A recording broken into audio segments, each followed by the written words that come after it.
संघटनेची जी बांधणी महाराष्ट्ररूपी झालेली आहे, महाराष्ट्रव्यापी ज्या ज्या गावापर्यंत गेलेली ही संघटना, पोचलेली संघटना, आलेले सर्व त्यांचे पदाधिकारी, या संबंधातली संघटनात्मक चर्चा होईल।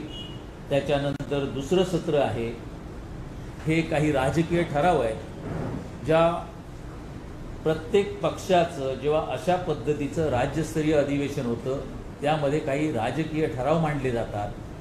त्या पद्धतीचे राजकीय ठराव त्याच्यावर हे दुसरं सत्र होईल।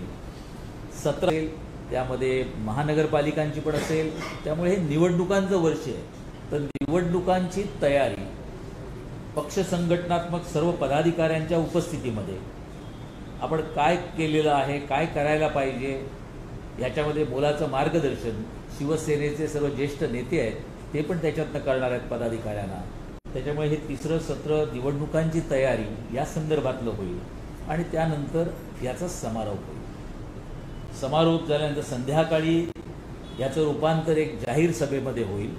ही जाहीर सभा कोल्हापूरमध्येच होणार आहे। संबोधित करतील पक्षाचे मुख्य नेते एकनाथ शिंदे साहेब आणि सर्व नेते याला संबोधित करतील आणि नंतर ह्याचा सांगता समारंभ होईल। या पद्धतीचं राज्यस्तरीय अधिवेशन घेण्याविषयी पुष्कळ वेळा चर्चा झाली।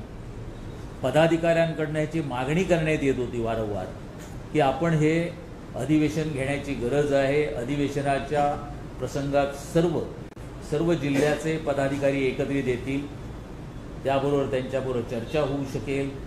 एकत्रित आल्यानंतर हे पहिलं अधिवेशन या दृष्टिकोनातनं खरा उत्साह जो आहे तो पदाधिकाऱ्यांमध्ये मोठ्या प्रमाणात दिसला आणि त्यावेळी हे अधिवेशन घेण्याच्या ह्या तारखा आज आपण फिक्स करण्यात आल्या। कोल्हापूर तशी जागा, मला वाटतं कोल्हापूरचं अधिवेशन म्हटल्यानंतर व्यवस्थित सर्वांची व्यवस्था होऊ शकेल। म्हणजे एखादं पुणा किंवा नाशिक, मुंबई पण ही जागा चालू शकली असती, पण कोल्हापूर ही जागा अंबाबाईचं दर्शन घेऊन सर्व पदाधिकारी या अधिवेशनाला सुरुवात करतील, हा त्याच्यामधला एक योगायोग मी म्हणणार नाही, ती जागा म्हणून त्यासाठी निवडलेली आहे। तर ह्या अधिवेशनाच्या संदर्भातला हा कार्यक्रम, आणखीनही त्याचा डिटेल कार्यक्रम यानंतर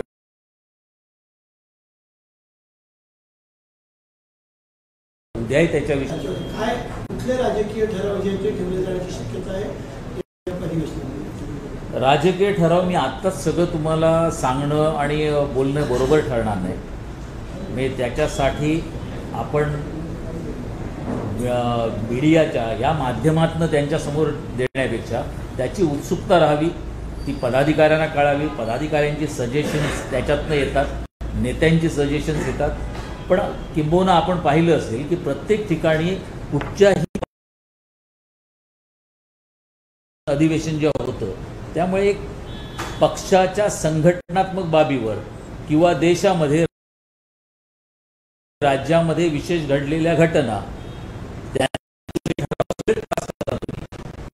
त्याचबरोबर वेगळ्या पद्धतीने या चौकटीच्या बाहेर जाऊन पण काही ठराव पास करावे लागतात। मला वाटतं ते ठराव त्यावेळी पास केले जातील, पण हे सर्वांच्या उपस्थितीत होणं गरजेचं आहे। कारण यावर आपण अनेकदा बघितलेलं आहे, अमुक हा ठराव आलाच नव्हता, अमुकावर चर्चा झालीच नव्हती, असं न होता सर्व पदाधिकाऱ्यांना बरोबर घेऊन त्यांच्या समक्ष चर्चा करणं हा आमच्या नेत्यांचा एक त्याच्यामध्ये कौल दिसला म्हणण्यापेक्षा त्यांनीही मागणी केली की हे सर्व पदाधिकाऱ्यांना कळावं संघटनेमध्ये काय काय गोष्टी चालू आहेत, काय आपण करतोय, काय ठराव पास करतोय, कशाला मान्यता देतोय, कशाला आपण महत्त्व देतोय, हे कळण्यासाठी सर्व पदाधिकाऱ्यांना कळावं ही त्याच्यामधली भावना आहे। त्याच्यामध्ये येणाऱ्या विधानसभा निवडणुकीमध्ये महायुतीचे मुख्यमंत्री पदाचे उमेदवारी एकनाथ शिंदेच असतील, अशा पद्धतीचा प्रस्ताव आपल्याकडल्या ठराव राजकीय ठराव मंजूर केल्या जाण्याची शक्यता आहे का?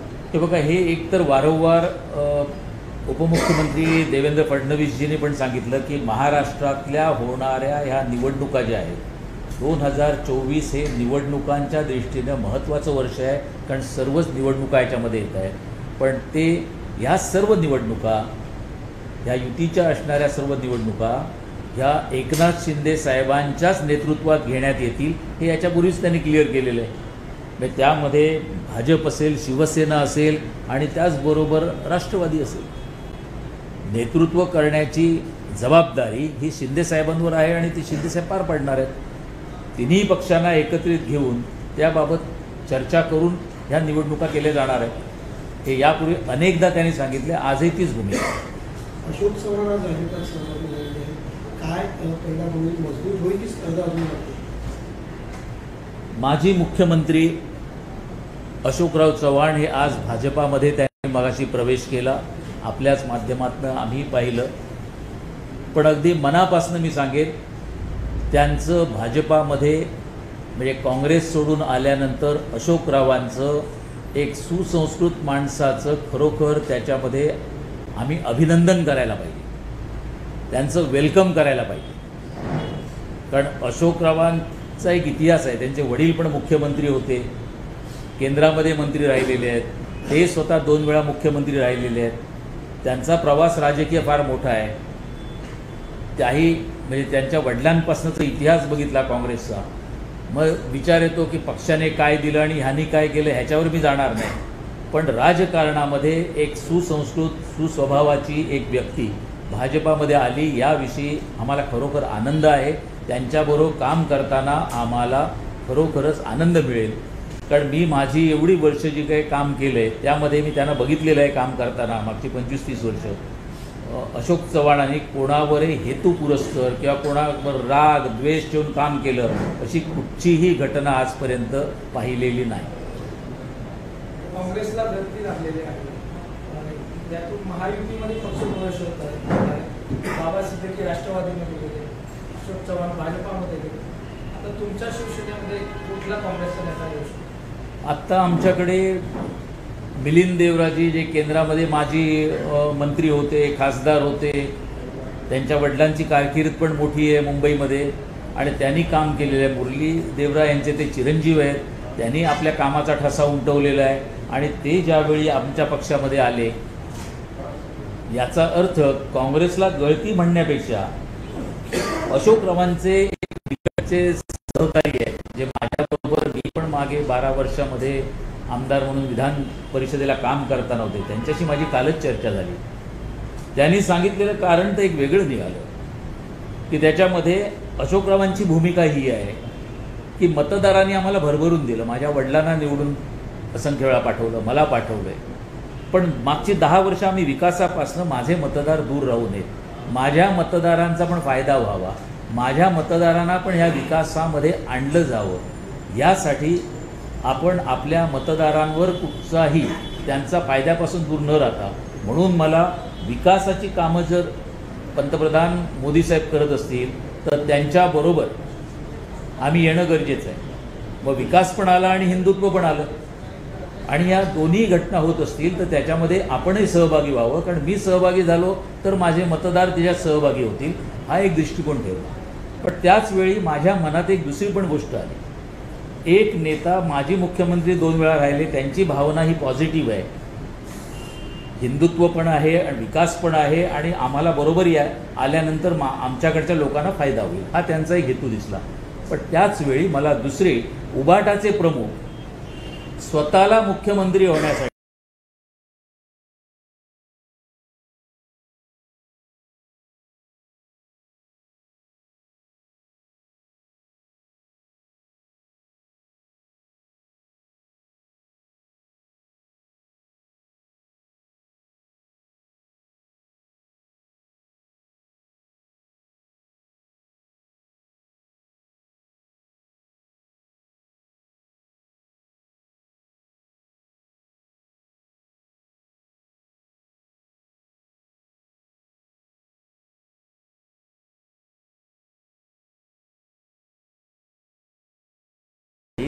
आणि 2.5 वर्ष मला दिलं नाही म्हणून मुलाला फक्त काय मिळतं यासाठी हिंदुत्वापासून पण दूर गेले.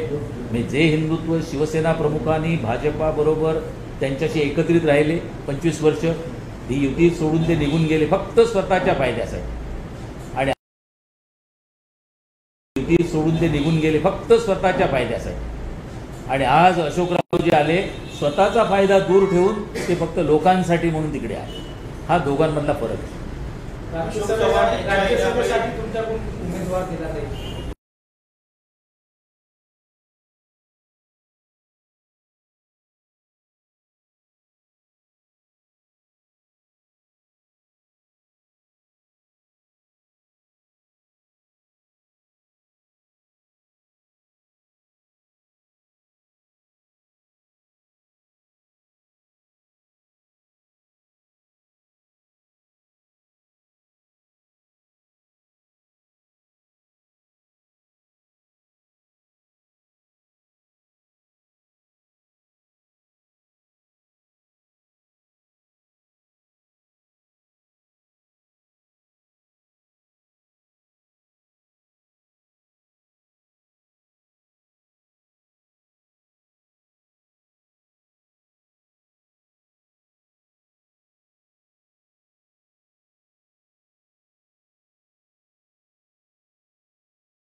तोंडापुरतं फक्त हिंदुत्व सांगायचं आणि टिपू सुलतान कुठेतरी नाव द्यायचं, हे प्रकार न करता अशोक चव्हाण साहेब जे आले ते पण विकास आणि हिंदुत्व हे दोन्ही मुद्दे घेऊन चालतील तसे आहे.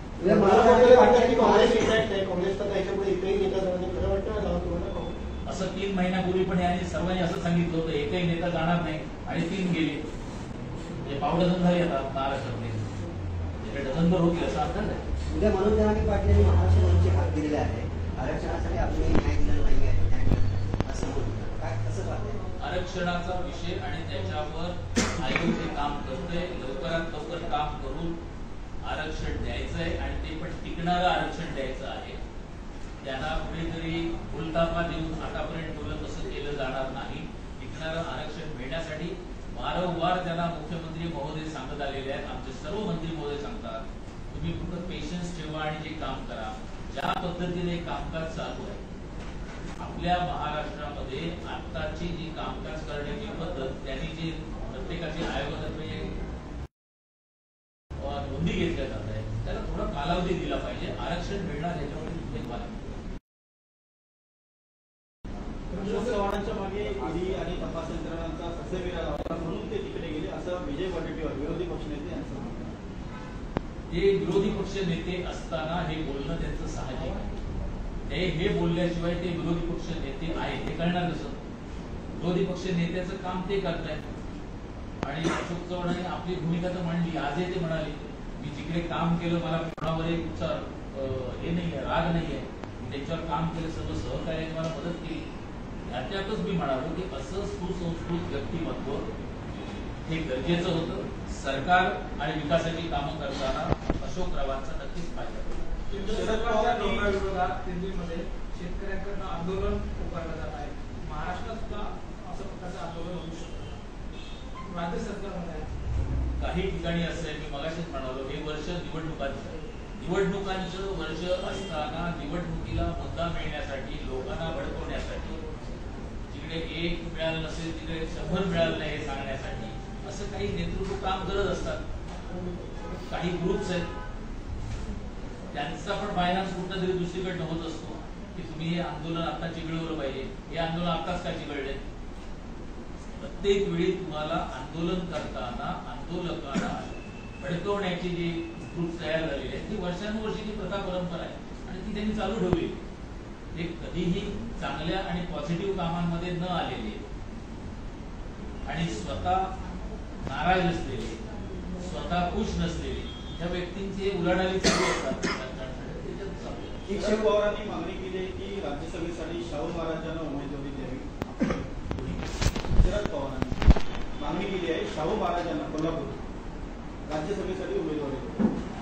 मला वाटतं त्यांच्या मागणीचा विचार तेच करू शकतात. ते स्वतः अनुभवी आहेत, एवढ्या वर्षाचा अनुभव आहे. आता सगळ्यांना बोलून चालणार नाही. या वयामध्ये आम्ही असं म्हणणं चुकीचं होईल. आता मागणी करण्यापेक्षा आपल्याकडे पण एवढी वर्ष आपण काम केलं तेव्हा त्याला का नाही दिलं असं बोलणं. वज्रमुख सभा परत सुरू होत आहेत राज्यावर. काँग्रेस आणि राष्ट्रवादी एकत्र वज्रमुख सभा परत सुरू होत आहे. तोच रिस्पॉन्सला टेक्निकली मेन व्यक्ती होते त्याच्या पक्षात राहिली आहे. वज्रमूठ करायला पाहिजे, फक्त किती मोठ्यांची वज्रमूठ आहे ती बघायला. अशी एक माहिती समोर येते की जे पालिकेच्या शाळा आहे त्याचे गणवेशाचे कॉन्ट्रॅक्ट आहे ते राजस्थान आणि गुजराती व्यापाऱ्यांना.